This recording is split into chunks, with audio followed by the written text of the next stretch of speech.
membicarakan tentang makhluk mitologi yang ada di Indonesia ini sangatlah banyak. Bahkan ada beberapa makhluk mitologi Indonesia yang sudah mendunia.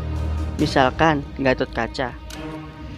Banyak yang berpendapat apakah ini Gatot Kaca yang ada di India, apakah Indonesia. Setelah diteliti lebih lanjut ternyata ini adalah versi Gatot Kaca di Indonesia. Oke guys, penasaran makhluk apa aja mitologi yang ada di Indonesia yang sudah mendunia? Cekidot.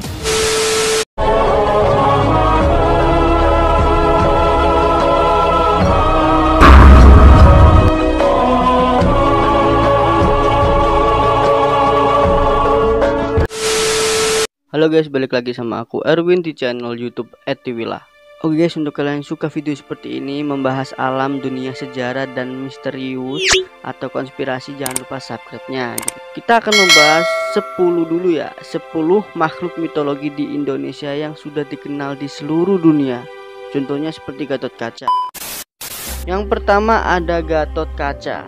Gatot Kaca adalah seorang tokoh dalam Wiracarita Mahabharata Putra Bimasena, atau biasa dipanggil Werkodara, dari keluarga Pandawa. Ibunya bernama Hidimbi atau Arimbi, berasal dari bangsa raksasa. Kalau di anime itu Titan ya. Titan itu berasal dari Yunani. Oke, untuk kalian ketahui, lu sempat bahas video Titan. Oke, di video pojok atas ya, jangan lupa tonton. Jadi sebenarnya Gatot Kaca ini terkenal dengan tulang otot besi ya. Gagah, bisa terbang, ya seperti yang kalian lihat di game Mobile Legends gitu ya. Oke, yang kedua ada Gajah Mada.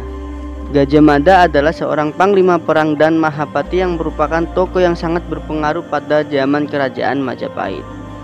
Oke guys, jadi Gajah Mada ini menurut sumber dari mitologinya, sejarahnya, prasastinya, dan kitabnya, ia memulai karirnya tahun 1313 dan semakin menanjak setelah peristiwa pemberontakan R.A. Kuti pada masa pemerintahan Sri Jayanegara yang mengangkatnya sebagai pati. Ia menjadi Mahapati Menteri Besar pada masa Ratu Trihuwatunagadewi, sulit sekali kawan, dan kemudian sebagai Amangkubumi Perdana Menteri yang mengantarkan Majapahit ke puncak kejayaannya. Oke, jadi zaman dulu itu di prasasti itu sudah dijelasin kalau ini ada nyata. Berarti ini bukan makhluk mitologi, ini sejarah ya. Gajah Mada itu ada sejarah, bukan mitologi. Di garis bawah ini tuh ya, dia adalah ya tadi udah disebutin. Nomor 3 ada Aul. Kalian pernah nonton Twilight? Apa beberapa film manusia serigala yang di Eropa, di Indonesia juga punya, lebih besar tepatnya. Oke, kita jelaskan ya Aul itu apa. Aul adalah legenda makhluk mirip serigala yang besarnya seukuran manusia dewasa, yang sesekali bisa berjalan tegak seperti manusia. Menurut kepercayaan suku Sunda sendiri, dahulunya Aul adalah seorang manusia biasa yang memiliki kesaktian. Yang keempat ada Lembus Wasna. Lembus Wasna adalah hewan dalam mitologi rakyat Kutai yang hidup sejak zaman kerajaan Kutai. Lembus Wasna menjadi lambang kerajaan Kutai hingga Kesultanan Kutai Kartanagara. Hewan ini memiliki semboyan tapak leman Ganggayaksa. Seperti inilah Indonesia, banyak makhluk mitologi, tapi beberapa saja yang dikenal. Oke, kita lanjut. Yang kelima ini ikon Indonesia sekali ya, Semar. Semar adalah Batara Ismaya Batara Iswara Jurudia Punta Prasanta. Semar adalah nama tokonya, nama tokoh utama dalam punakawan di pewayangan Jawa. Tokoh ini dikisahkan sebagai pengasuh sekaligus penasihat para kesatria dan pementasan Wiracarita Mahabharata dan Ramayana. Kok Ramayana? Ramayana ya. Oke, Ramayana. 6 ada Hanoman, si kera putih seperti kera sakti. Banyak ada di Gunung Kawi dan beberapa lainnya. Oke, kita jelaskan apa itu Hanoman. Hanuman adalah salah satu dewa dalam kepercayaan agama Hindu sekaligus tokoh protagonis dalam Wiracarita Ramayana yang paling terkenal. Ia adalah seekor kera putih dan merupakan putra Batara Bayu dan Anjani, keponakan dari Subali dan Sugriwa. Nomor 7, kalau kita ngebayangin aja udah merinding, dan ini sempat jadikan ikon film di Tutur Tinular. Tahu jelas ini apa nomor 7? Nomor 7 ialah Mak Lampir.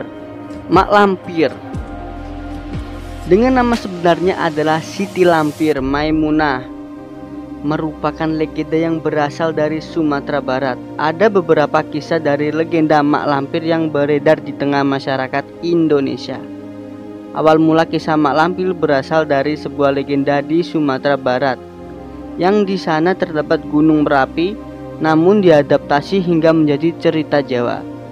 Cerita dari sosok ini sangat berkaitan dengan kisah 7 manusia harimau yang juga legenda, yang berasal dari Minangkabau. Oke guys, kita udah di nomor 8. Nomor 8 ini identik dengan Jawa, Indonesia, dan sempat mendunia karena ciri khasnya ya. Ini biasanya dipakai buat tari juga. Ini nomor 8 adalah reog. Reog merupakan salah satu seni budaya yang berasal dari Jawa Timur, bagian barat laut dan Ponorogo. Reog adalah salah satu budaya daerah di Indonesia yang masih sangat kental dengan hal-hal yang berbau mistik dan ilmu kebatinan yang kuat. Ya, kalian bisa lihat saja videonya, ini sangat-sangat menakutkan jika makhluk ini benar-benar ada, wujudnya nyata. Oke, nomor 9 ini kalian tahu sendiri ya. Nomor 9 ini sudah terkenal, ada juga di Mobile Legends seperti Gatot Kaca. Kalau di Mobile Legends namanya Kadita. Kalau di Indonesia namanya Nyai Roro Kidul. Nyai Roro Kidul. Kanjeng Nyai Roro Kidul. Oke, kita bahas itu siapa? Nyi Roro Kidul atau Nyai Roro Kidul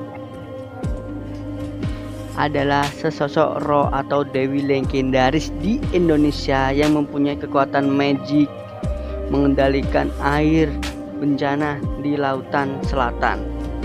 Tokoh ini dikenal sebagai Ratu Laut Selatan Samudra Hindia dan secara umum disamakan dengan Kanjeng Ratu Kidul, meskipun menurut beberapa kalangan sebenarnya keduanya berbeda. Dalam mitologi Jawa, Kanjeng Ratu Kidul merupakan ciptaan dari Dewa Kaping Telu yang mengisi alam kehidupan sebagai Dewi Padi. Biasanya orang-orang nyebutnya Dewi Sri dan Dewi Alam yang lain. Sedangkan Nyi Roro Kidul mulanya merupakan putri kerajaan Sunda yang diusir ayahnya karena ulah ibu tirinya. Dalam perkembangannya, masyarakat cenderung menyamakan Nyi Roro Kidul dengan Kanjeng Ratu Kidul. Meskipun dalam kepercayaan kejawen, Nyi Roro Kidul adalah bawahan setia Kanjeng Ratu Kidul. Kedudukan Nyi Roro Kidul sebagai Ratu Lelembut Tanah Jawa. Paham? Orang-orang ini menyebutnya makhluk mitologi dan beberapa ada yang percaya ya. Ada yang percaya adanya Nyi Roro Kidul. Oke, yang terakhir ini nomor 10 ada Garuda. Tahu dong Garuda? Paling ikonik, paling dikenal di penjuru dunia. Kita jelaskan Garuda itu apa. Garuda adalah seekor burung mitologis berwujud setengah manusia setengah burung, mengabdi sebagai wahana Wisnu. Ia adalah raja burung-burung dan merupakan keturunan Resi Kasyapa dan Winata, salah satu putri dari Daksa. Ini menurut kepercayaan Hindu. Oke, untuk video kali ini segini aja ya. Jangan banyak-banyak dulu. Untuk kalian yang belum subscribe, silahkan tekan tombol subscribe. Dan untuk kalian yang udah nonton ini, terima kasih banyak. Oke, salam dari saya di channel YouTube @twila.